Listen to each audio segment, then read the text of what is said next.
And not to mention, let's see, we had something on the crate. Number 30, Dalen Julius. Wow, I can't believe I almost said his name wrong. Strong point of the night. He did a pretty good job. Hated to see him go out with some cramps there a little bit later, but I mean, it just shows it a testament, how hard he's been playing. Well, I'll tell you what. A thing about DJ, he's another guy that, just like Omar, he's always around the ball. He flies around, and it was we were a little nervous when he went out because he's one of our key players on the defense, and he plays a very, very strong linebacker, and we can't afford to lose a player like that. But I'm glad that I don't think it's anything serious. Yeah, it was like leg cramps, I believe, because he did eventually walking upfield, but it looked like he was walking with 2 boards behind his leg. That just means his legs were locked up. Yeah, he just had a cramp. Yeah, so it was a hot night. It was a hot night. It definitely was hot and muggy, and like you said, I hope he is feeling better now. But also, another good bright spot on our defensive line was Daquan White, number 76. I got him down here as Daquan the Brick Wall White. Because, there was a couple plays he just busted through there and just framed them guys. Running back, there was one play where he ran through there, hit the running back. Not only did he hit the running back, they tried to block him, but he tackled the dang quarterback right after he hit the dang running back trying to block him. And, he was just phenomenal. He was flying around. He was doing his job. Heard his name called several times. One more bright spot that I saw out there, and it was actually kind of surprised me. Number 44, Darrell Timmons looked exceptional as far as the D, and as far as the D showed up, they played their defense, did what they had to do. A+ to them guys for getting us the victory and getting us out of there, relatively unscathed. They scored some points, but you know what? It's football. Someone's going to score. Okay, that's what makes winners, and then you got the loss section. You're going to score, and you don't score enough, you lose. But anyway, getting on to that stuff, we got the other games coming up at 7-4-8. Is there anything else you wanted to add to that there, Chuck? Well, other than home opener, we were going to be pumped up. The atmosphere was electric. Coach Reed's going to have everybody prepared very strong, and we're going to come out and we're going to definitely want to win.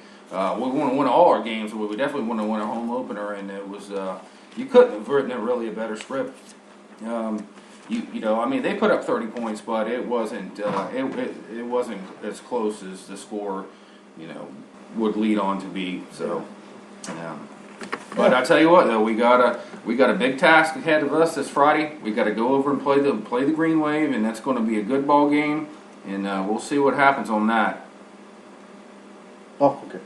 Anyway, this portion of our show is brought to you by Dragonfly Creations. For all your crochet, I messed up last week and said other stuff. What was it I said? You said embroidery. Yeah, they're not embroidery. It's crochet. I'm sorry, guys. And for all your crochet needs and wreath and festive wreaths, all these supplies, just give Pam a call at Dragonfly Creations. The number is 843-991-2773. She'll take good and excellent care of all your needs. Just remember Dragonfly Creations for all your embroidering and crochet and wreath, the festive wreath. Getting back to that, this brings us up to the Low Country football standings for week number 2. First off, 7-4A, we're going to start with Goose Creek 2-0. We beat Collin County 77-30. Next week we're at DeVille. We're at DeVille. Yep, DeVille's looking pretty strong this year. You better get there early to get a seat because that place is going to be packed because the Gators travel well. Oh yeah. For all intents and purposes, bring as much people as you can to this game because it's going to be a good one. Somerville, like I said, is 2-0. Beat who did they play last week? Somerville, they beat Berkeley. Berkeley is not really a strong program, but they beat them 43-20, and that was at Berkeley's home. So it's going to be a good game. Their quarterback's Sawyer Bridges, pretty good quarterback. I think he's only a sophomore this year. They got awesome wide receiver talent over there. I think they got a wide receiver. I think his number 16. I can't remember his name off the top of my head. 6'5", weighs 190 something pounds. You don't have to throw too high. Yeah, you don't have to throw too high for him to catch that ball. But as far as that goes, they got an awesome running back over there too. I can't remember his name. Gosh. I think he's number 25. I don't know his name either. Yeah, offhand. Yeah, but anyway, just come to that game. It's going to be at Somerville. It's going to be at McKissick Memorial Stadium. Game time's at 7:30. It starts Friday at 7:30 p.m. Like I said, at Memorial McKissick Memorial Stadium. Right. If you're a Gator fan, you're not going to miss this game. Yeah, Gator Nation, let's show up strong. You're not going to want to miss this football game because it's going to be electric over in Somerville. It's going to be electric. Okay. So we need all the support we can. Yeah. Besides this one being a good game, this other one's going to be an awesome game too. You got Stratford 2-0. They beat Sumter last week, this Friday, you should say, 42-28. This week they're at Fort Dorchester. Fort Dorchester's been doing pretty good themselves.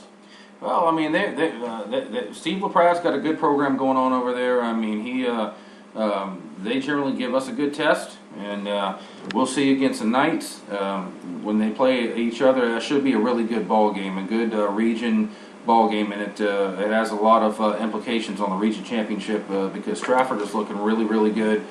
So we'll see what happens on this Friday between Fort and the Knights. Okay, I forgot to do this before we left off for the Stratford game.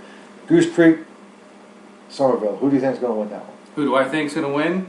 I'm asking. You're asking. This is our pick 'em. This is our pick. You're asking an alumni, a quarterback. Yeah, let's go. Well, I think Goose Creek's going to win, and when we've won 28 in a row, I don't see us losing at all. Yeah, I'm on Goose Creek on that one too. So that's two of us on there. All right, Stratford at Fort Dorchester. Who you want to take on that one? I'm going to have to go with the Knights with Jacob Park and Coach Stackley's. He has a good team this year, and I think he's going for the championship. So I definitely want to have to go with the Knights on that one. Okay, I'm going to have to go against you on that one. As much as I hate to do it, because I really don't care too much for Fort Dorchester's program, I'm going to go with Fort Dorchester on this one, just for the simple fact that even though Jacob Park is on the helm there, that Stratford's offensive line and defensive, it just isn't there. I mean, it's not as good as it's being led on to be. Fort Dorchester's actually showed that they have a defense and an offense to score. So I'm going with Fort Dorchester on that one. West Ashley, 2-0, beat James Island 23-17 last week. And this week at Ashley Ridge. Well, I'll tell you what. I've watched Ashley Ridge play twice. I have not watched West Ashley play, but I'm impressed at the fact that they're 2-0. I know Ashley Ridge is strong. They played us very strong in week 1 at their house, even though the score was 56-28, but it was a lot closer ball game than that. I'm going to have to probably go with Ashley Ridge on that game. Okay. Yeah, I mean, I'm going to have to go with West Ashley on that, too. Who'd you go with, Ashley Ridge? Yeah, I went after Ashley I'm going to have to go with West Ashley on that one, man. All right. Just because I'm impressed by the way West Ashley's playing lately. They beat James Island last week. Week before that, I can't remember who they played exactly, but they beat them pretty good too. Oh, it's Bishop England. They played Bishop England. Yep. Even though Bishop England's only a 2A, skeezy kind of deal, they still have a good program. Mm-hmm. Back state champions, and they've lost pretty much. They lost to Hannah the other night, I believe. Well, yeah, I mean, again, bringing up Hanahan. I mean, look what they've done though. I mean, 2 back-to-back shutouts. Yeah, they're doing pretty good over there at Hanahan.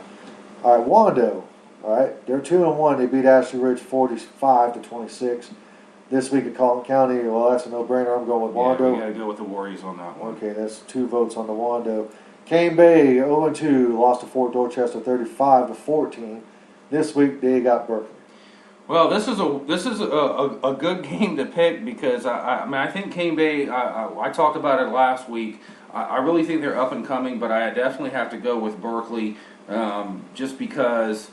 I mean, Berkeley has just came out of the gate with just such tough teams to play us, to play Somerville. Berkeley's battle tested, so I definitely got to go with the Stags on that one. I don't know. I'm kind of torn on this, but I think I'm going to go with Cane Bay just for the simple fact that they played against Somerville already. I think, the first game of the year.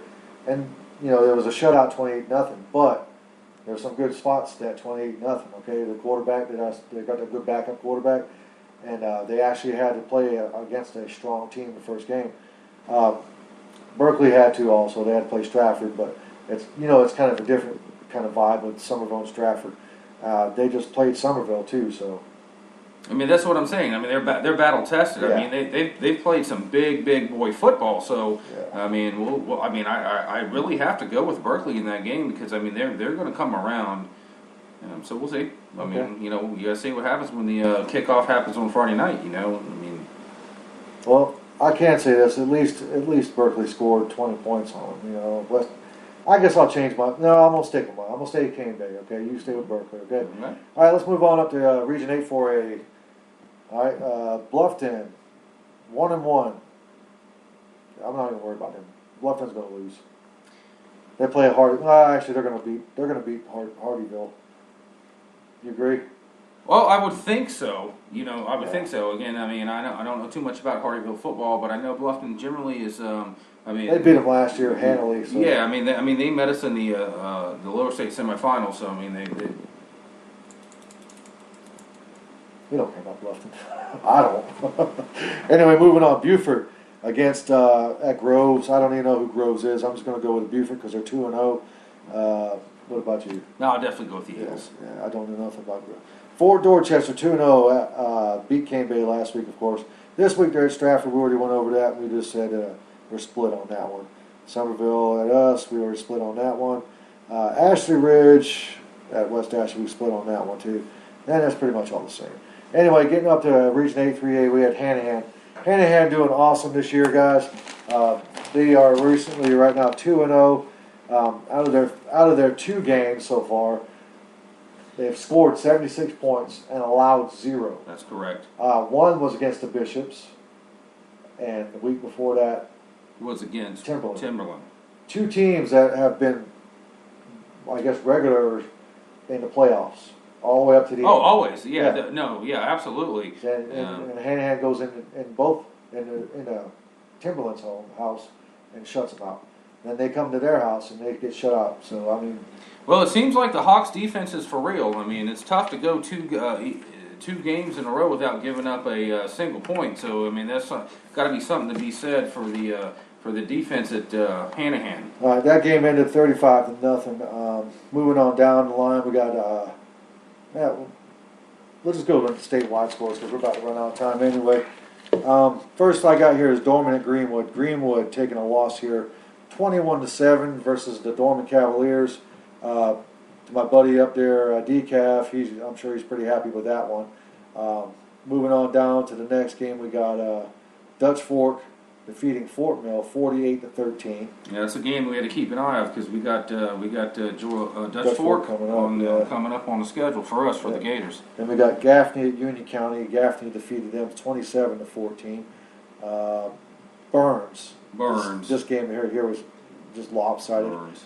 82 to Woodruff's 49, and we'll just skip on past. Yeah, I mean, you would think if you score 77, you'd have the highest score in the state, yeah, but of course Burns had to one-up us.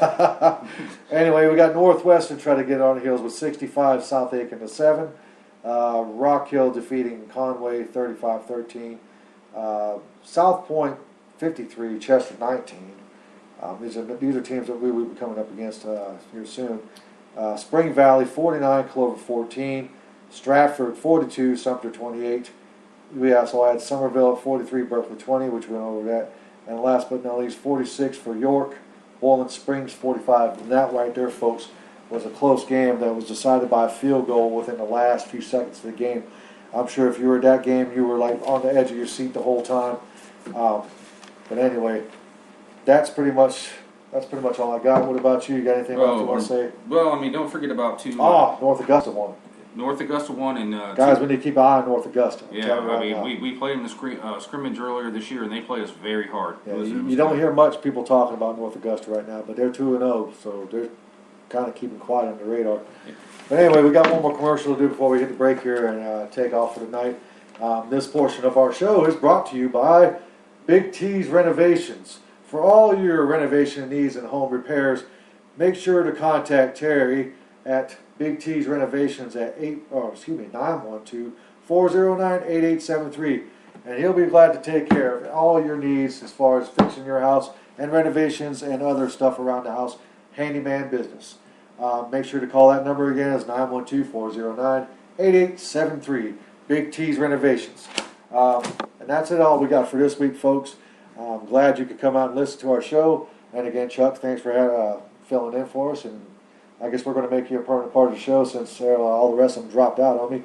Well, and I appreciate me getting my spot for other people dropping out, but that's all right. And Hey, I also want it to happens.